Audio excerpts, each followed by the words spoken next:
It's on. It should be pulling up here soon. Connected. All right. We're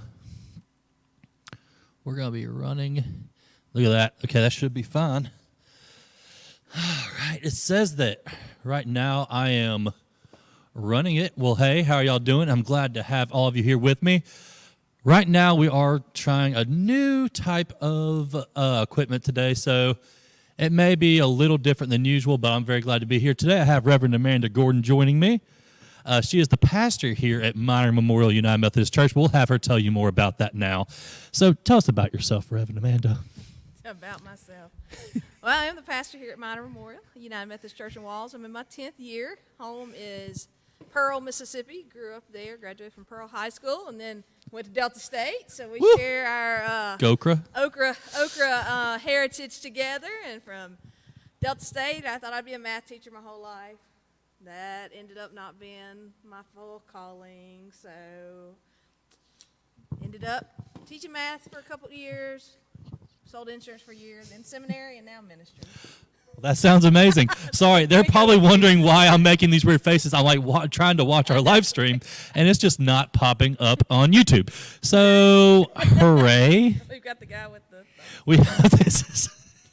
And as you can tell from my profile picture on YouTube, it's whenever you think you're killing it at worship, and then you look out and you make eye contact with Kevin, and it's just this man giving you a thumbs down, which is funny because that's what I've had people do to me in the past. They'll sit there and just try to make me laugh because they know I'm very much a laugher.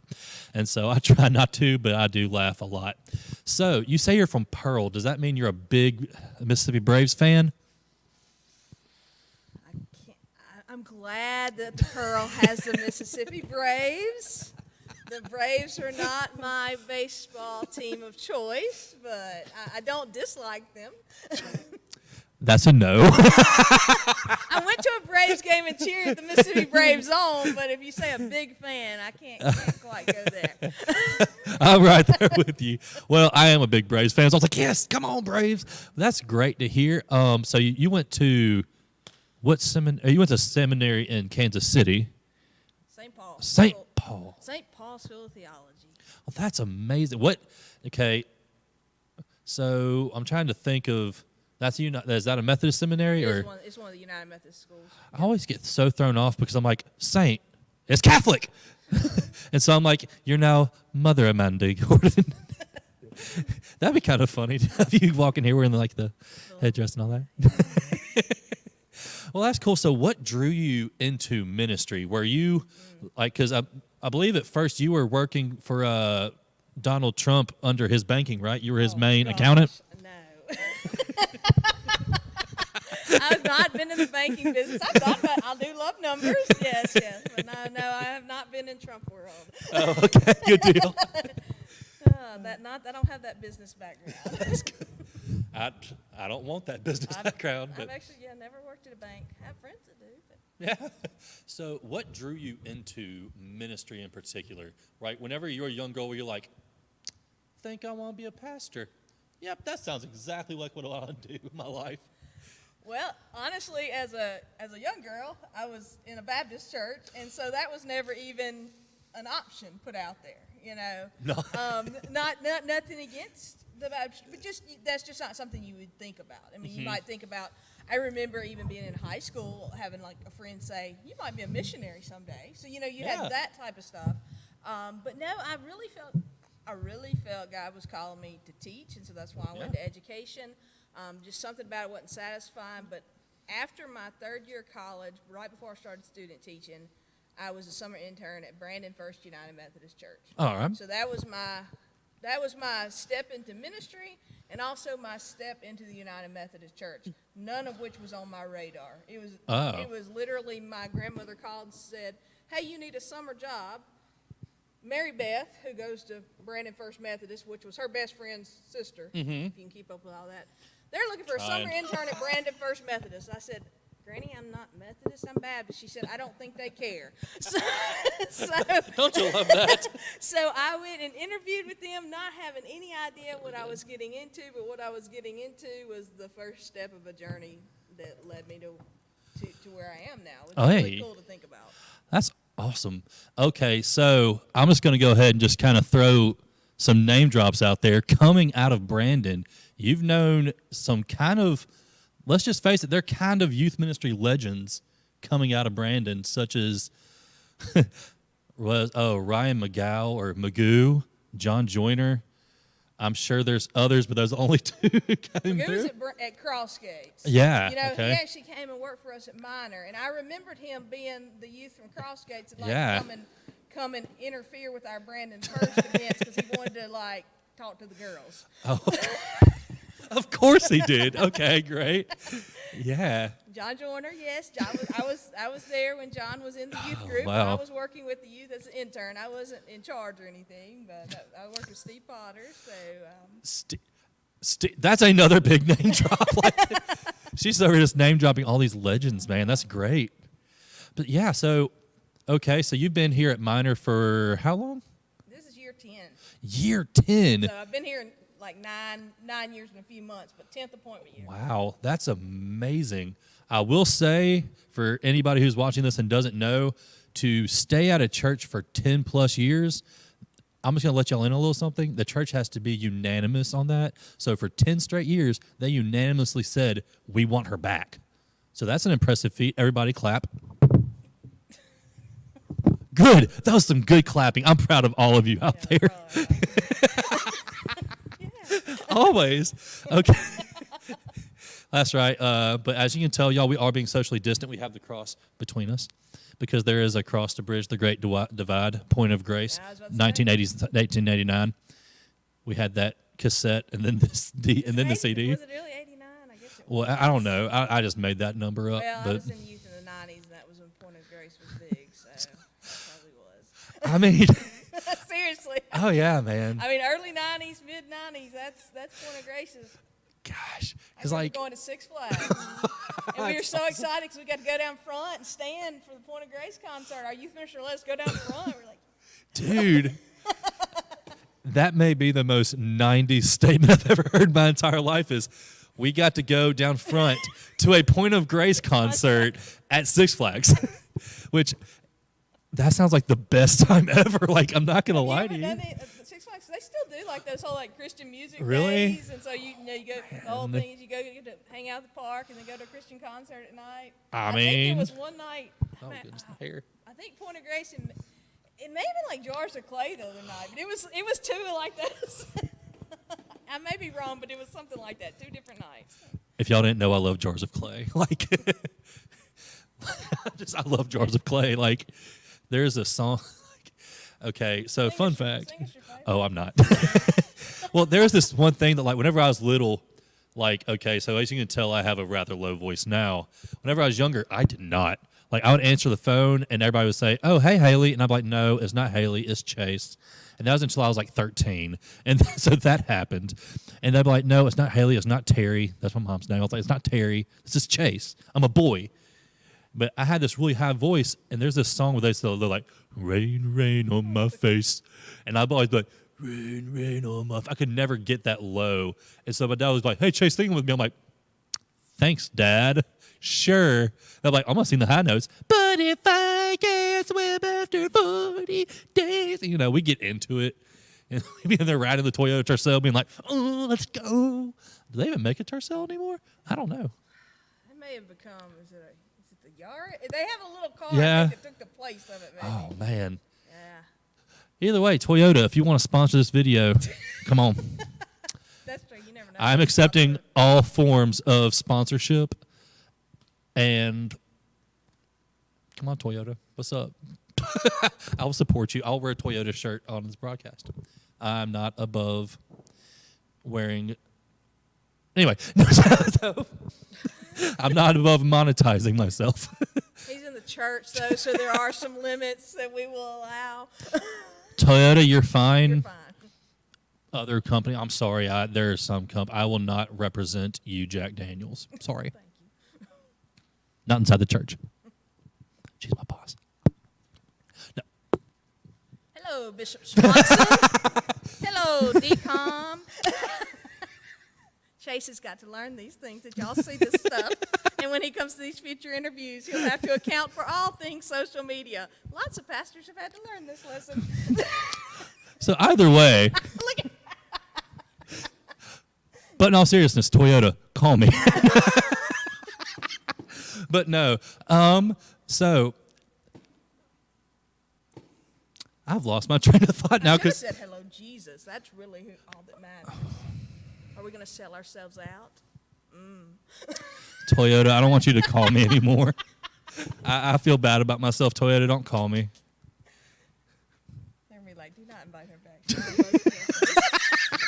Do not.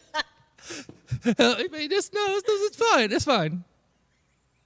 We're totally going to have her back again. But no. So during this time of COVID, do you have any words of like encouragement for anyone who may see this? My main encouragement has been, I think a lot of what on Sunday during worship came out is that I hope that we can look forward and realize our God is always the God of possibilities, always the God of new things. We as followers of Jesus Christ should be people of hope and joy and encouragement, and that I think is so important. This is a time where I found that the folks that have used this as a time to connect to God, go deeper, spend more time in prayer and scripture, they seem to be holding up better than the ones that are focusing on, oh, I miss doing things the way I used to do. Oh, I miss this. Oh, I wish this was happening. Like if we focus on, what we miss and what's not going right and all that, that can make us bring us down. And I'm saying, hey, be thankful that the time's going to come to do it again. Look to the future with hope. That's my main encouragement. It's sometimes easier said than done. I realize that. Oh, yeah. And I mean, I really like that. I'm going to go ahead and just kind of brag on her for a second. This Sunday, she got like super hyped during worship, which if y'all have been around me for 5 seconds, I was in the back there like just fist bumping, being like, you go, girl. I loved it. But it was just great because she was like, y'all, don't be desiring for what you used to have because there's so much greater things to come. And that was what I found very encouraging. That's something I've been trying to put into words because a lot of times we want to look back on things and be like, man, things were so great back then. Things were so great back when, blah, blah, blah. Let me just give you all a little perspective on whenever we look back on things that we think, even though, it may have been a little tough, we miss it. There was a point in time where a group of people called the Israelites yearned for a place called Egypt because they were going, and we're talking for, was it hundreds? I don't want to say hundreds of years. Was it hundreds of years they were in slavery to Egypt? Oh, yeah, it was hundreds of years. Like they were just, I know for 40 days they were, okay. for 40, not 40 days, Yeah, 40 years they were out there. Leading up to after Joseph. They were like enslaved by this people. And so like we're talking, we're not going to get into all that was happening, but they were not free. They would literally go and the Egyptians would be like, sorry, women, you're cool. You can't have any men because then you'll rise up against us. And so they went and they would just go and take their boys until finally they were free. And all it took was them being like, I'm sunburnt and I'm kind of tired of just running around. We've been living in the jungle. That cat over there is just kind of looking at me and growling. I don't like it. Well, in the wilderness. They were out there in the wilderness, but I'm trying to put this through relations. I'm trying to make this relatable. I'm picturing the Amazon. Go ahead, I'm sorry. I'm not. The Israelites were in the Amazon, is what we're saying right now. But, they were out there and they're like, man, you know what, though? Like, we weren't ever sunburned in Egypt. We had plenty of food to eat with us. And I was like, but were you, though? And so we always had this idea of things were so much better back then because people always like to say that hindsight is 20/20, but it's 20/20 through a lens. And so we had this idea that, man, pre-COVID, I was able to do whatever I wanted. I was safe. I've heard people say there was no sickness in the world. I was like, you're right. Because this is the first time a pandemic has ever happened. But I can tell y'all, if y'all ever notice, every time that something happens, we as a people are very resilient and we're strong because that's the way the Lord made us. The Lord made us where we go and we overcome things. Every time we overcome, we get stronger. And so when we come out of this, words are hard, Reverend Amanda. Whenever we come out of this, the Lord's going to make us that much stronger, and we're going to come out of it that much stronger. And so we're not only going to have this sense of, one, I guarantee we're all going to be so thankful to see each other. We're going to be like, wait, can we hug? And hugs for everybody. And we're going to be hugging, but then we're going to be like, now we have this other just strength of being able to communicate so much better. Because I've noticed communication has become so much stronger because now people are like, I'm tired of being glued to my screen, which is ironic because we're on video right now. But people are now like, man, they have that desire. They have this yearning that they want to meet with people. And so I think that's just going to make it even stronger. Hopefully. Hope so. Hopefully. Now, kind of shifting gears a little bit, I found out I was lactose intolerant whenever I was in college, so I really haven't been able to take up ice cream very much. But what's your favorite flavor of ice cream? Man. You know, my first real job was at the DQ, so That's right. Did you love of ice cream? Oh man, you've heard of I think a few of my DQ. Probably my favorite ice cream flavor is nothing fancy. It's just a cookies and cream. Okay, man. See, I like cookies and cream. But go ahead. I'm sorry. Oh no, you go ahead. I was gonna say now if I'm like do your own custard and all, I'm like a pretzels caramel person. So like you go like the little shop where you get like your soft serve, and you like put all the toppings on it. Or like they don't have like Bops is frozen custard. Yeah. Oh, okay. I'm like with you. Yeah. It's like the frozen custard because it's a little sweeter, so I like a little sweet salt. Oh yeah. Oh, that's a good idea. See, I've become really fond of sherbet. You know what I mean? And then was it sorbet? Yeah. One of those. Mm-hmm. It's but there's a place in I lived in Cleveland for years. There's a place in Cleveland called Delta Dairy. If you live in the Delta, go there. It's really good. Sponsor him. Delta Dairy, how you doing? I'll wear my Delta Dairy T-shirt next week. Monetize. Anyway, no. But out of all seriousness, though, I would go in there and they would have like watermelon and green apple, and they'd have like fruit smoothie and stuff because it have the like this left, right, and then you have the middle. You can mix them. And there was this one flavor I can't remember what it was, but it was red. It was like this pink and blue, and then I would get Nerds and put Nerds on it. Oh my Lanta, it was so good. And people would always look at me because they'd be like, "Don't you want some hot fudge?" I go, "Ooh, chocolate, no." Also, weird fact about me, I'm about to be fired for saying this. I'm not a fan of chocolate. I'm weird. That's my one weird fact is I just don't like chocolate. But I love Nerds and I love fruity candies. They're so good. But that's besides the point. So it's always been, that's just kind of a fun fact to go and kind of talk about a little bit. But yeah. Oh, sorry. Well, I was thinking about when you say cookies and cream. Cookies and creams? Is it creams or cream? Anyway, have you ever heard of a grocery store called Albertsons? And they may not even be around anymore. But there's a grocery store called Albertsons. And my mom would always say, "Chase, you want me to get Blue Bell?" I go, no, get store brand because I love mint chocolate chip. And the way they did their my sister loved cookies and cream, and I loved mint chocolate chip. And the thing about Albertsons brand was they would go and they would get like, I'm not sure how they did it, but they had like the Oreo cookie in their mint chocolate chip, but they was just mushy or something. I don't want to say mushy.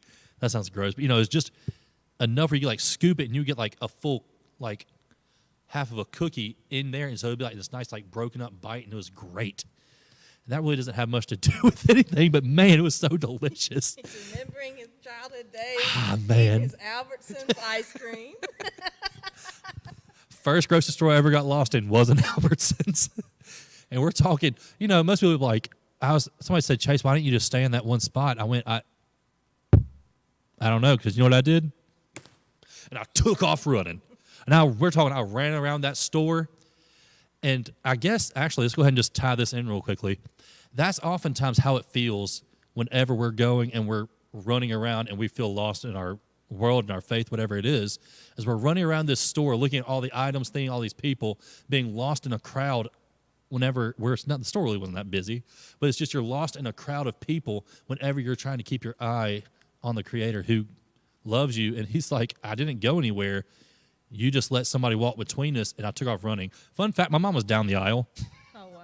So that's what makes this great, is that my mom was just down the aisle, and so it was a pretty long aisle. It was like one of those little double aisles. But my mom was just down the aisle, and I was just sitting there. I think I was looking at Cinnamon Toast Crunch. They just have little prizes in the box or whatever. So I was reading it, and I was like, "Ooh, yeah." And then mom took off, so I was running around the store being like, "Where are you?" And the Lord, a lot of times we're running around being like, "Lord, where are you? I need to find you." And he's like, "Dude, I'm right here. You're running around. all this time, and I'm right here. And so whenever we're going and we're trying to go and we try to find this, we're in the Albertsons of our life and we're trying to run around looking like, Lord, where are you? And he's like, I'm just right here. Sometimes we just need to stop and just take a minute. That's right. You didn't know this is what I do in my life. I just go and I just use analogies because that's just who I am as a human being. I love analogies. We run around this grocery store of our life being like, God, where are you? And we're going to go ahead and just kind of tie this into where we are with this COVID situation.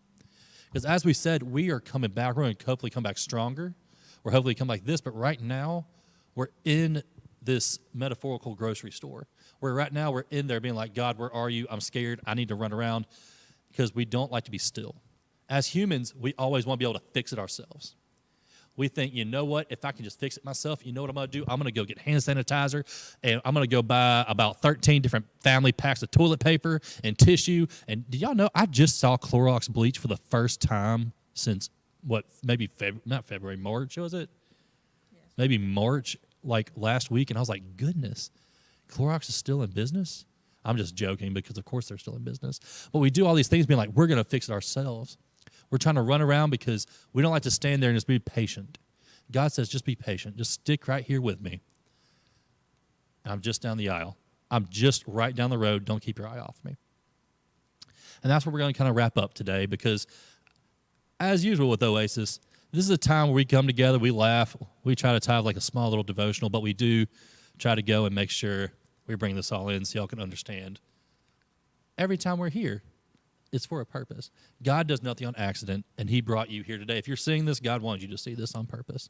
Hopefully you got a laugh. Hopefully y'all enjoyed this. I want to thank Reverend Amanda Gordon for coming and joining us today. This is her last time. Not really. I'm just playing. Also, forever. I am going to be making sure that I blocked everybody on my...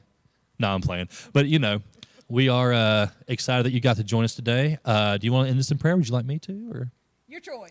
I'll go ahead and close in prayer. Y'all please bow with me at home. Almighty Heavenly Father, we thank you for this time together. We thank you that we can come together and laugh and fellowship and that we can just kind of just talk about you casually, just about we can go, and while we are still in reverence of you, while we are still in awe of all the great things you do, we can still just speak of you with joy. We can still speak about how you do great things every day. Father, as we go through this uncertain time, Father, we ask that you be with us. Keep us patient, Father. As we are wandering through and we feel lost, Father, help us just to go, stop, just open our eyes and look, and we see you're not far away. You are just down the aisle. You are just 2 steps away, Father. You are never far away from us. We thank you for that. Thankful for that. I want to thank you for this day. I want to thank you for everyone here who may be involved, who may be watching this, who may not be seeing this, Father. Whoever may see this, God, may just give blessings upon them. And, Father, I want to thank you for this time we have together. And just please grant us safe traveling mercies as we depart from this place, Father. Just love us and keep us in all of your ways. And it's through your Son, Jesus Christ's name, that I pray. Amen. All right, y'all. Well, I don't have a tech team, so y'all are about to awkwardly see me walk across here and close this down. So